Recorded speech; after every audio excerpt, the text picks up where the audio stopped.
नमस्कार दोस्तों, आज मैं आपको धर्मराज जी और बुढ़िया माई की कहानी सुनाने जा रही हूँ। किसी गांव में एक बुढ़िया माई अपने बेटे बहू पोते पोतियों के साथ रहती थी। भगवान की कृपा से बुढ़िया माई के अन्य धन और सुख की कोई कमी नहीं थी। बेटे बहुएं बुढ़िया माई को पूरा मान सम्मान देते थे। एक दिन बुढ़िया माई का छोटा बेटा बोला, माँ तुम भगवान की इतनी पूजा पाठ करती हो और प्रभु का आशीर्वाद भी तुम पर है। उनकी कृपा से अपने घर में किसी चीज की कोई कमी नहीं है, फिर भी तुम हर समय धर्मराज जी के नित्य नियम में क्यों लगी रहती हो।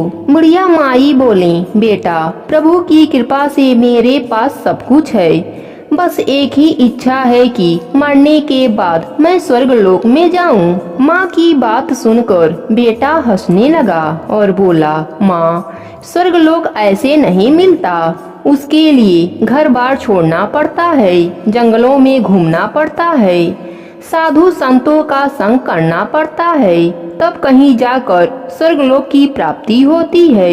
ऐसे घर में रहते हुए स्वर्गलोक की प्राप्ति नहीं होती।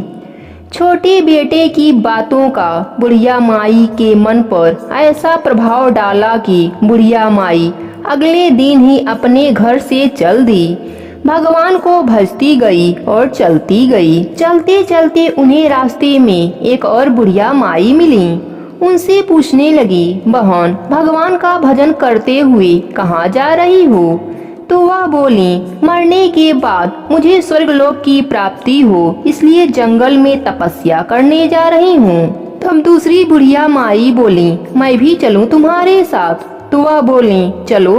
अब वह दोनों बुढ़िया माई भगवान के भजन करती चलती जा रही थीं। कुछ दूर पर उन्हें एक और बुढ़िया माई मिली। वह भी पूछने लगी, तुम दोनों कहाँ जा रही हो? तो वह दोनों बोली, मरने के बाद हमें स्वर्गलोक की प्राप्ति हो, इसलिए जंगल में तपस्या करने जा रहे हैं। वह भी उनके साथ चल दी। अब तीनों बुढ़िया माई भगवान का भजन करती गईं और चलती गईं। धर्मराज जी स्वर्ग में बैठे तीनों को देख रहे थे। यह तीनों भगवान का भजन कर रही हैं और स्वर्गलोक का सुख प्राप्त करना चाहती हैं। चलो इनकी परीक्षा ली जाए। परीक्षा लेने के लिए धर्मराज जी उनके रास्ते में सोने की मोहरों से भरा एक थैला गिरा दिया। पहली बुढ़िया माई भजन करती आगे निकल गई। दूसरी बुढ़िया माई भी अपने ध्यान में मगन थी, उनकी भी नजर थैला पर नहीं पड़ा।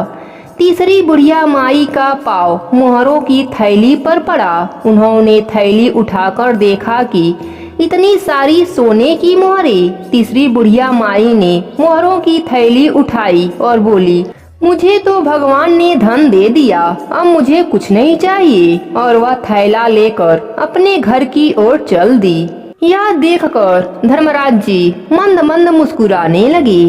कुछ दूर चलने पर धर्मराज जी ने सोने की ईंट गिरा दी। पहली बुढ़िया माई को ईंट से ठोकर लगी, लेकिन उन्होंने ध्यान नहीं दिया, वह आगे निकल गईं।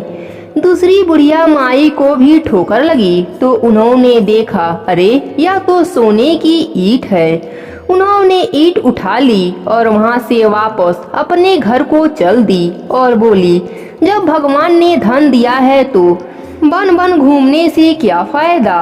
अब पहली बुढ़िया माई भजन करती जा रही थी और चलती जा रही थी। इस बार धर्मराज जी ने हीरे मोतियों के ढेर पर बुढ़िया माई को गिरा दिया। बुढ़िया माई ने देखा इतने सारे हीरे मोती, लेकिन उनके मन में लालच नहीं आया। वह बोले, प्रभु बहुत सस्ते में पीछा छुड़ाना चाहते हो। ऐसा कहकर भगवान का नाम जप करती वह आगे चल दी। भगवान ने खूब आंधी तूफान पानी बरसाई, परंतु बुढ़िया माई अपने प्राण से टस से मस ना हुई। बेसुध खो गई, लेकिन भगवान का भजन नहीं छोड़ा। तब धर्मराज जी बुढ़िया माई के सामने प्रकट हुए और बोले, बुढ़िया माई मांग, क्या मांगती है? वह बोली, प्रभु आखिरी इच्छा आपके दर्शनों की थी, आपने दर्शन देकर मेरा जीवन सफल कर दिया। ऐसा कहकर बुढ़िया माई भगवान के चरणों में गिर गई और वहीं उन्होंने प्राण त्याग दिया। स्वर्गलोक से एक सुंदर विमान उतरा और प्रभु अपने साथ बुढ़िया माई को स्वर्गलोक ले गए। हे धर्मराज जी, अपने सभी भक्तों को स्वर्गलोक का सुख देना। जय हो धर्मराज जी की।